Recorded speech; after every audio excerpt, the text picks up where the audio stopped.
Hey Charles, my name is Jordan, which is kind of annoying this question, but now that LeBron is the all-time leading scorer in NBA history with over 39,000 point careers, also ranking top 5 in assists and still climbing rankings in rebounds, blocks, and steals, all while consistently playing 20-plus seasons at an elite level for an old man, winning 4 championships, 4 MVPs, and making 19 All-NBA teams. Who is better, Jordan or LeBron?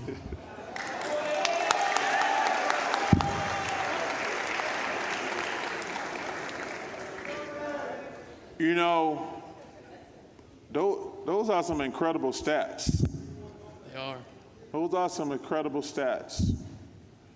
I'm never going to say anything bad about LeBron, I told you.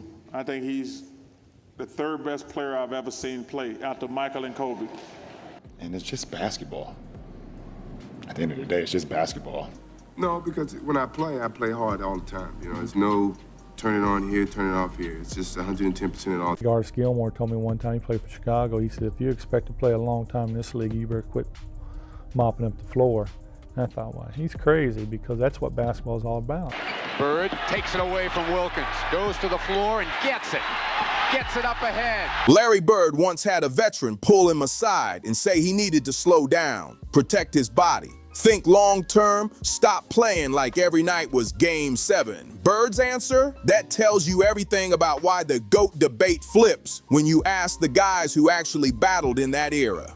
Hey Charles, my name is Jordan, which is kind of annoying this question, but now that LeBron is the all-time leading scorer in NBA history with over 39,000 point careers, also ranking top 5 in assists and still climbing rankings in rebounds, blocks, and steals, all while consistently playing 20-plus seasons at an elite level for an old man, winning 4 championships, 4 MVPs, and making 19 All-NBA teams. Who is better, Jordan or LeBron? He didn't believe in pacing. He didn't believe in saving energy. Floor and gets it up ahead. Crazy. That's how Bird talked about the idea of holding back. To him, easing up wasn't smart, it was weak.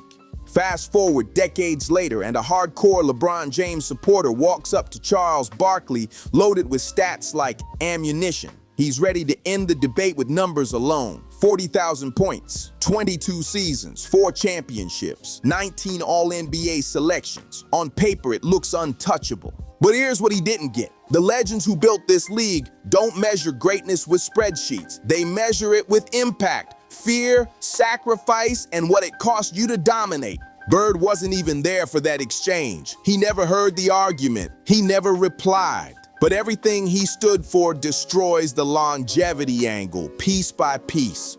When you understand what Bird gave up just to compete the way he did, you start to see why the old school wins this debate without even raising their voice. Now picture the moment. Barkley's hosting a Q&A. A fan steps up to the mic. His name, Jordan. You can't even script that better. He starts laying out his case like a courtroom closer. Every stat sharpened, every achievement polished. The crowd is nodding because when it's presented like that, it feels final. You know, those are some incredible stats. They are.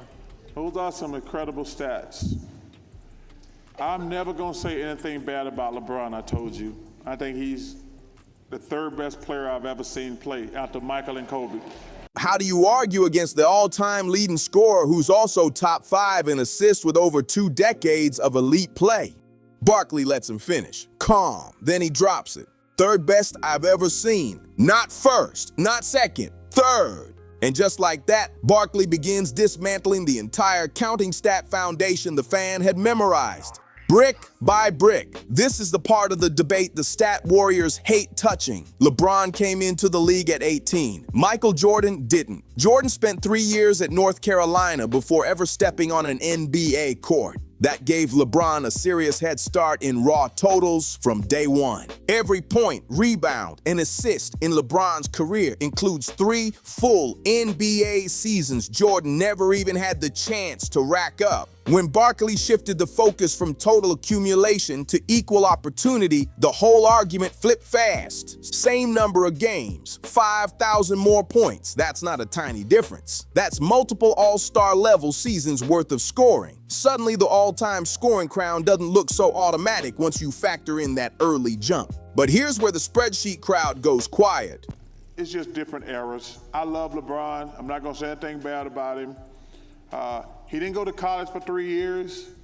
You have to factor that in also. He had a 3-year head start on Michael. Okay, since you want me that. So, I'm going to just give a couple of things about, if he wanted to do it fair, he would say, well, how many games did Michael Jordan play compared to LeBron?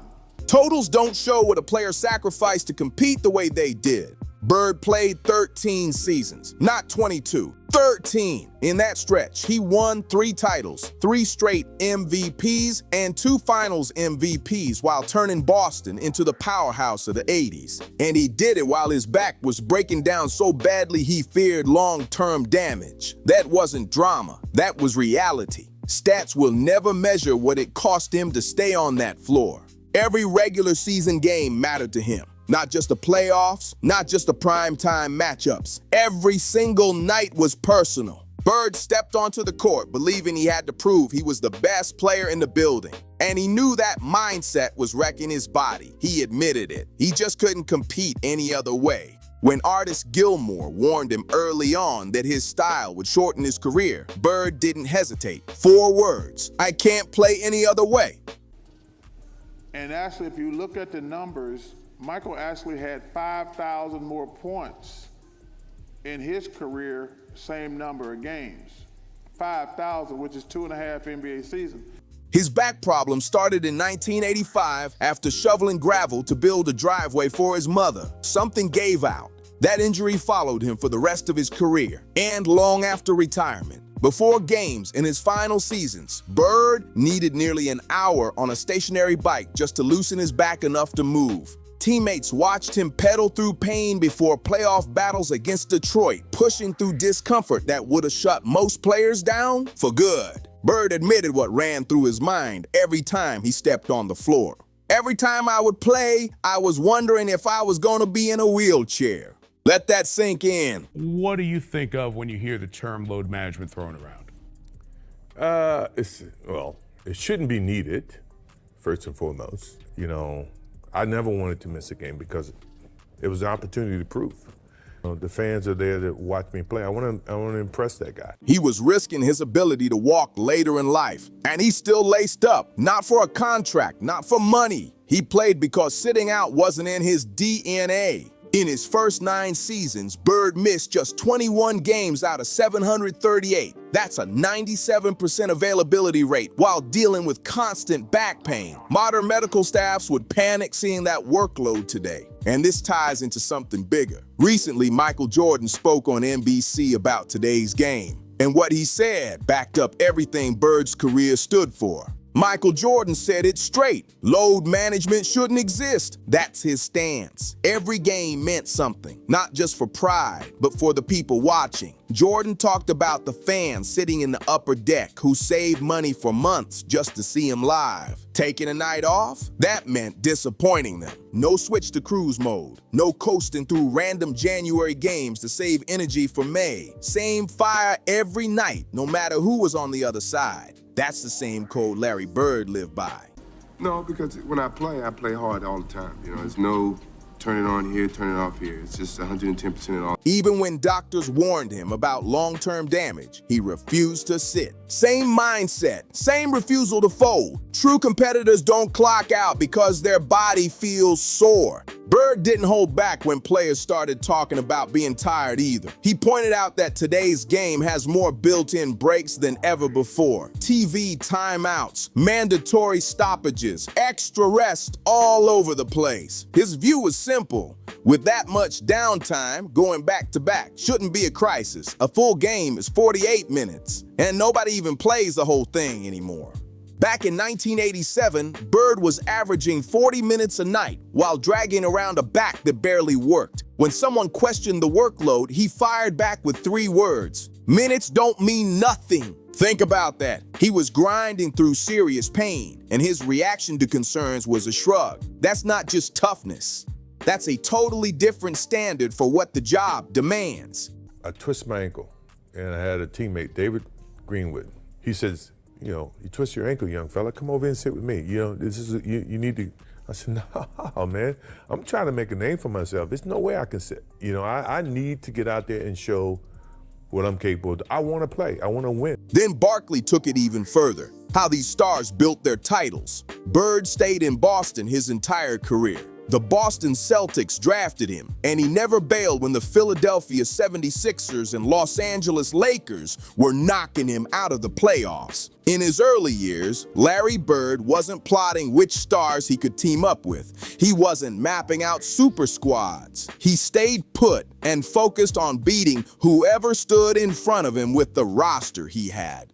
The Boston Celtics drafted Kevin McHale. They traded for Robert Parrish. The front office built the core through smart scouting and bold moves. Bird's job? Make it work. No excuses. And he made it work. 3 championships. LeBron James chose a different route. After 7 seasons in Cleveland, the decision happened, and he joined forces in Miami with Dwayne Wade and Chris Bosh. That moment flipped the league forever and changed how superstars handled free agency. When Miami cooled off, LeBron returned to Cleveland and pushed for the Kevin Love trade. When that run got rocky, he moved again, this time to Los Angeles, teaming up with Anthony Davis. 4 franchises, 3 championship cores, a career built on assembling the right pieces instead of sticking it out with one system. That's not hate. It clearly works, but it's a totally different blueprint than what Bird stood for. The old school valued loyalty heavy. Modern basketball, not so much. After Barkley laid all that out, someone hit the fan with the real question. Forget stats, forget trophies. One game, everything on the line. Who do you trust? The fan held his ground, but here's the truth about Bird in clutch moments. He wanted that ball when it mattered most, more than anything else on earth. He once told Bill Russell something that perfectly exposed how his mind worked under pressure. There's no doubt, I believe I'm one of the best players in this league down the stretch. Not just scoring, I'll guard, take a charge, grab the rebound, make the steal. When it's tied with 2 or 3 minutes left, I feel like I've got something. I know how to win. That wasn't just talk. Larry Bird believed he could control any moment, offense or defense, whenever the game was hanging in the balance. And his resume backed up every bit of that confidence. His trash talk hit different because it came with instant proof. Before the 1986 three-point contest, Bird walked into a quiet locker room, looked around and said he was just checking to see who was finishing second. Then he walked out and won it. But let me ask you a question. I want you to be honest with me in your heart. All right. If you had one game and you said, I need to win game 7, would you want LeBron, Michael, or Kobe in one game win all? LeBron. Okay. Kevin McHale told a story about Bird calling his shot against Phoenix. Bird told teammates he was breaking the play and pulling up for 3. While the ball was still midair, he turned to the Suns bench and yelled, "Told you so." The shot dropped clean. In 1985, during his 60-point game against the Hawks, Bird got so hot the opposing bench started cheering. Doc Rivers said Bird would call out his shooting spots before draining them. Hawks players were clapping in disbelief, and Mike Fratello had to rein his own guys in for celebrating the other team. That's not hype, that's control. So complete your opponents can't ignore it. And it all circles back to one big divide in how eras view competition. After losing in the finals, LeBron James once said something that exposes that gap more than any stat sheet ever could. Just basketball. That phrase, it would never come out of Larry Bird's mouth. It wouldn't come out of Michael Jordan's either. For those guys, this wasn't just anything. This was identity. This was pride. This was who they were. Bird was willing to risk long-term damage for it. Jordan refused to take nights off, even when hurt. To them, every game carried weight. Every arena deserved their best. Sitting out felt like surrender. And that wasn't in their wiring. Bird built his career on the idea that each night mattered fully. Fans paid to see him. Teammates counted on him. Even when doctors warned him about permanent consequences, he still showed up. You can respect LeBron James's longevity. You can admire how smart load management helped him stay elite for over 20 years. That takes discipline. But don't confuse it with Bird's philosophy. It's not the same mindset. Bird won 3 titles in 13 seasons, all with the Boston Celtics. LeBron has 4 across 22 seasons with 3 different franchises. Bird stacked 3 straight MVPs at his peak. LeBron has 4 total, but never more than 2 in a row. Bird captured Finals MVP during his championship runs and never lost on that stage when Boston reached it in his prime. LeBron has 10 Finals appearances and 6 losses. That's more defeats than wins at the final step. Now, some argue that losing in the finals is better than not making it. Fair point. But Bird reached that stage and closed the deal without switching teams to tilt the odds in his favor. 9 All-NBA first-team selections in just 13 seasons for Larry Bird. That's elite status almost every single year he played. He didn't need extra seasons to inflate totals. His peak spoke loud enough on its own. The old school stance was never that LeBron James isn't great. Even Charles Barkley said it. 3rd best he's ever seen. Incredible numbers. Legendary career. But 3rd, not 1st, not 2nd. And here's what hits harder. That ranking keeps showing up across generations. Julius Erving didn't even place LeBron on his top 2 all-time teams, pointing directly to super team building as part of his reasoning. In 2024, The Athletic surveyed active NBA players. Michael Jordan still edged it, 45.9% to 42.1%. These aren't retired players holding grudges. These are current pros watching LeBron up close, and many still side with the man who last played over 20 years ago. When those who lived the grind at the highest level keep leaning the same way, that says something stats can't measure. That superfan stepped to the mic thinking raw totals would close the case. Points, games, years, simple math. But what Barkley showed, and what Bird's legacy proves without even being in the room, is that greatness isn't calculated like a spreadsheet. Titles hit harder than appearances when half end in defeat. Peak dominance outweighs extended longevity boosted by rest. And loyalty to one franchise carries weight when the pioneers of this league never had the luxury of stacking the deck. Larry Bird emptied the tank every night until his body literally said no more. He sacrificed long-term health for 13 seasons of never ducking a game. 3 championships with the franchise that drafted him. No shortcuts, no easier road, no super team blueprint. Yeah, that path led to fewer counting stats than 22 seasons with load management and roster shifts. But it created something the stat sheet can't print. Raw respect from every player who went to war against him. Bird didn't need to sit in that room. He didn't need to clap back at superfan math. His resume already answered for him decades ago. That's why the old school keeps taking this debate without even arguing. That might be the coldest part of it all. The pushback against longevity numbers doesn't require legends to speak up. Their careers already did the talking. So now it's on you. Does LeBron James's unmatched longevity outweigh the old school mindset of giving everything until your body breaks? Or does sacrificing comfort for competition define greatness in a way stats never will? Drop your take in the comments. If this breakdown flipped how you see the GOAT debate, smash that like button, subscribe, and share. We're exposing basketball's biggest arguments every single week.